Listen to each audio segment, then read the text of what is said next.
Bonjour, bonjour les amis, comment allez-vous bien aujourd'hui? Deuxième cas d'exemple concret d'une patiente qui vient et pour faire de la désensibilisation des traumatismes par les mouvements alternatifs. Donc là, nous allons parler de Béatrice, qui consulte parce que Béatrice a des nuits extrêmement agitées. Mais elle est reposée au réveil. En fait, ça ne la gêne pas plus que ça.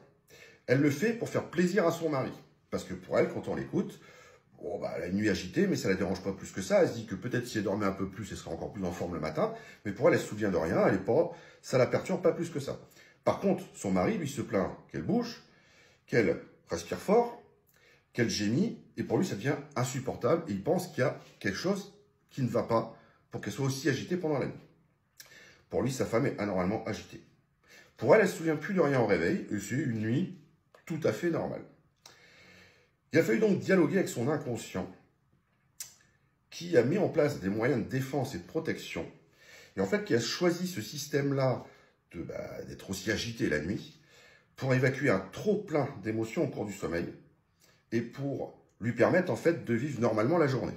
D'accord? Et son inconscient a mis ça en place parce que il a jugé, parce que l'inconscient fait souvent ça de manière bienveillante, théoriquement, il a jugé qu'elle n'était peut-être pas prête à faire remonter les choses consciemment, de faire remonter l'info au conscient. Il a donc fallu négocier avec l'inconscient pour arriver à ce qu'il accepte de faire remonter les éléments déclencheurs et surtout les éléments de ce traumatisme. Surtout que Béatrice, elle, dit qu'elle n'a aucun problème. Elle vient parce que son mari, il en a marre qu'elle fasse autant de bazar la nuit. Mais pour elle, elle trouve qu'elle n'a aucun problème.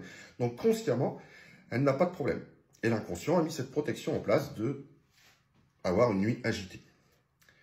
Et en fait, en régressant à la cause, il s'avère qu'en fait, l'inconscient avait mis toute cette petite armée de soldats et de verrouillage et d'évacuation du trop-plein pendant la nuit, pas simplement, parce qu'elle avait été violée par son grand frère à l'âge de 12 ans et qu'elle n'en avait aucune conscience ni mémoire.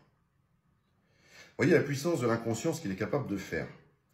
Vous pouvez avoir conscience du traumatisme, mais vous pouvez ne pas avoir conscience de traumatisme parce que votre inconscient, vu qu'il y a eu un choc émotionnel hyper important, va enclencher des mécanismes de protection, de défense pour essayer de vous emmener dans une vie à peu près normale et vous cacher la vérité.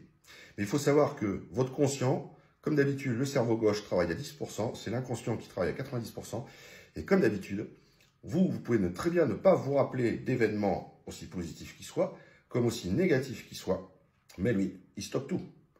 Il est encore meilleur qu'un ordinateur ou une intelligence artificielle, donc il stocke tout. Donc vous voyez un petit peu comment l'inconscient, là, avait sorti sa petite armée de soldats pour protéger cette femme qui, en l'occurrence, pour elle, n'avait pas de soucis. Alors là, c'est le cas d'un viol, donc évidemment, là, quand ça remonte, après, il faut travailler ce traumatisme-là. Mais il y a des gens qui en ont conscience, mais c'est pas parce qu'on en a conscience que la plaie est guérie, que la blessure est guérie. Certaines femmes en ont conscience, certaines ne l'ont pas. Et même celles qui ont conscience, des fois, toute leur vie, il va y avoir des problématiques derrière.